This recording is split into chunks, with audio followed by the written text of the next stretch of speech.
Hi, my name is Kendra, and I'd like to tell you about the time I let my dad put his meat on my forehead. Guys, in all my time on this platform, if there's one thing that I've learned, it's that there's one undeniable truth when it comes to YouTube. And that undeniable truth is that the YouTube moderation team is always going to let slide what shouldn't slide, and instead take down what is 99% of the time perfectly harmless content. Now, if you're a person who's been watching YouTube consistently and kind of keeping up with the way the platform has been shifting for the last decade or so, which is maybe not something to brag about, to be truthful, you know more than anybody what I'm talking about. Ever since the big fiasco with Google and the COPA or COPPA laws, however you want to say it, YouTube moderation has been a nightmare. And to be fair, it's not all YouTube's fault. In some areas, they just have to comply, their hands are kind of tied, but other areas, other things, not so excusable. Now, my main complaint and most other YouTubers' main complaint is the fact that YouTube wants to be split up between not for kids and for kids, yet it seems to have no effect whatsoever on how your video is viewed. If you've never uploaded a video on YouTube, when you upload it, you have to select a box saying if this is made for kids or not. You'd think if you say it's not, then there would be much less strict guidelines on what you post. However, that's like never the case, and that's why you see these channels like Darman shooting for this family-friendly brand, so YouTube is a little easier on them. Now look, YouTube is a huge platform, so much is uploaded to YouTube that some things are going to slip through, but every now and then I'll find a channel where a little too much has slipped through. Allow me to introduce you to the channel My Story Overload, another YouTube animation channel that is clearly marketing towards children when it has absolutely no business doing so. You might be thinking, well, August, I mean, like, they're just animations, how bad could that? I let my dad put his meat on my forehead.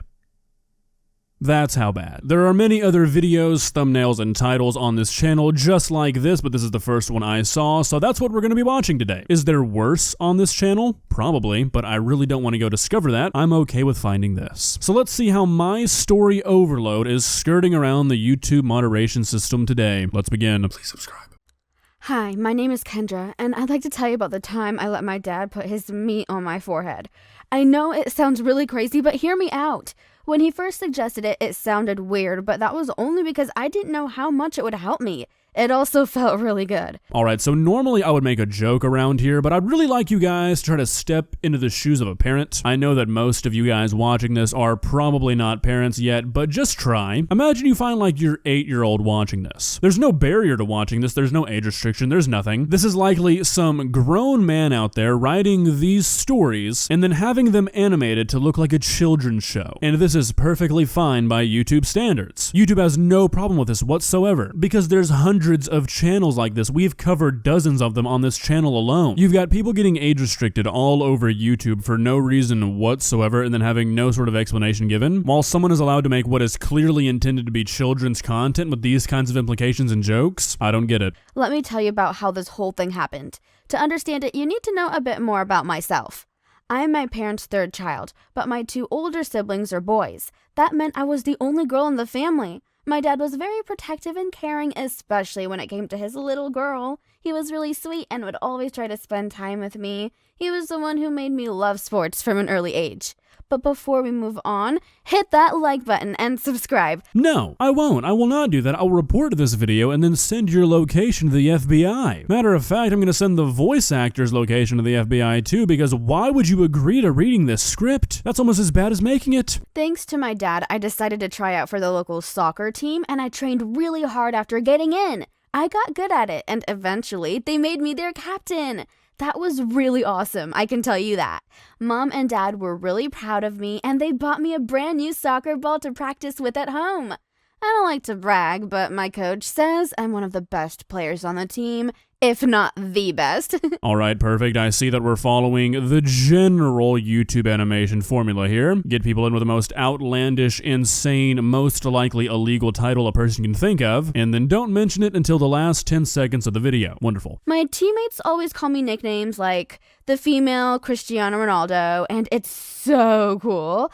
I try not to let it get to my head. Honestly, I think it's important to always keep training and trying your best no matter how good you are. People believe I'll definitely go on to make millions of dollars just like all those amazing players when I go pro.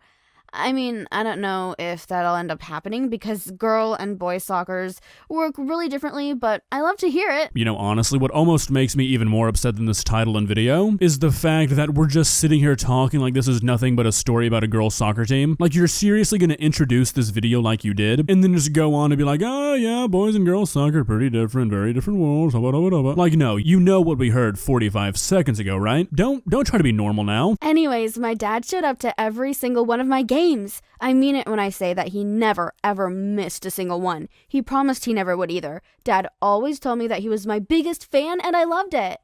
I think he was my good luck charm, and whenever he was around, I felt like I simply couldn't lose. I asked him if he'd still come when I began playing professionally, and he swore he'd always be there.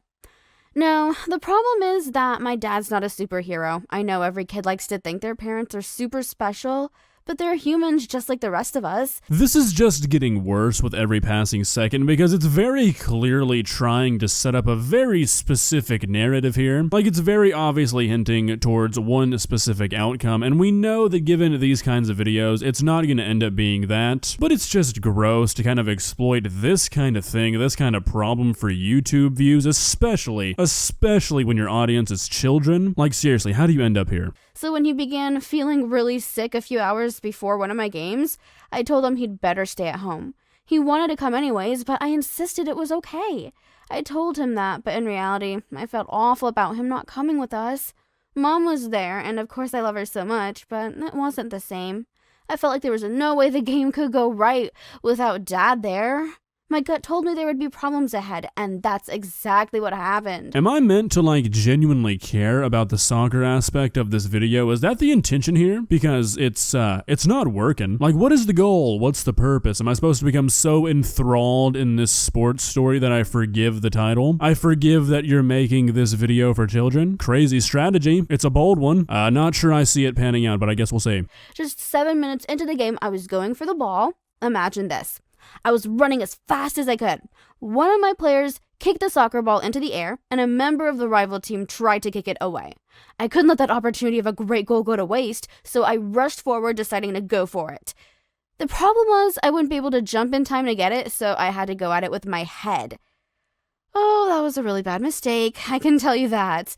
Why, you might ask? Because a rival also had the same idea. We both collided headfirst and fell on the ground.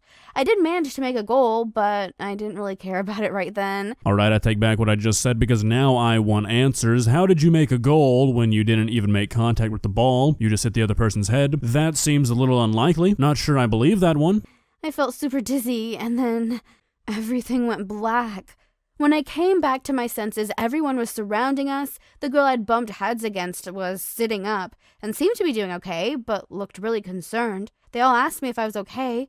The other girl had a big bruise and a knot in her head. I touched my head and felt the biggest knot on the side, too. Ugh. It was extremely gross. I was lucky I wasn't bleeding, but it wasn't good either.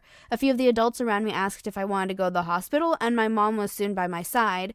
I declined, saying that all I needed was my dad. He would make it all okay. Yeah, that sounds about right. I did a lot of volunteer coaching in my day, and no, I think that's standard sports procedure. You ask the possibly concussed child if they want to go to the hospital, and if they say no, well then, hey, put them back in the game, baby. Who wrote this and why? Mom said it was okay, and she drove me home while I sobbed miserably.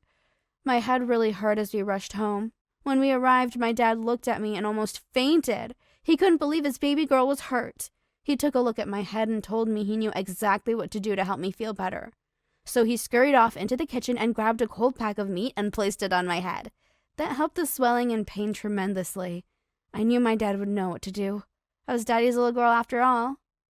And that's how Dad put his meat on my forehead and made everything better. Isn't he awesome? Wow, yeah, that's awesome. Wow, that's so cool. No, I love that. Might be my favorite video ever. If I had a single wish, if I was granted one wish by some magical being, wouldn't be money, wouldn't be fame. No, I would wish that this video was never made. That's right, I would sacrifice my wish for the greater good. I would wish that this video was never even a thought in somebody's brain. Was that worth it, Mr. Whoever created this video? Was this joke that funny to you? Because if so, you're a weird guy, you know? Even if it wasn't funny to you, just making this video, yeah, you're a weird individual. That's that's not even up for debate. Well guys, what do you think? Is the YouTube moderation system working as expected? I think so. I'm glad that children across the globe get access to this video. That's the future I want to see. Matter of fact, I think we should put this in our schools. This should be a part of like the second grade curriculum. We really are doomed, aren't we? If you enjoyed this video, please leave a like and walk on over to that subscribe button and touch it. It's free. It won't cost you anything. But for now, that's all I have for you today.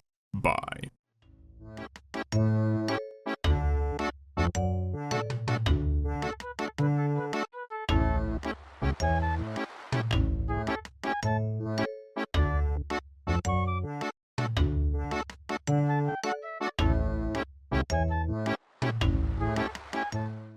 Subscribe.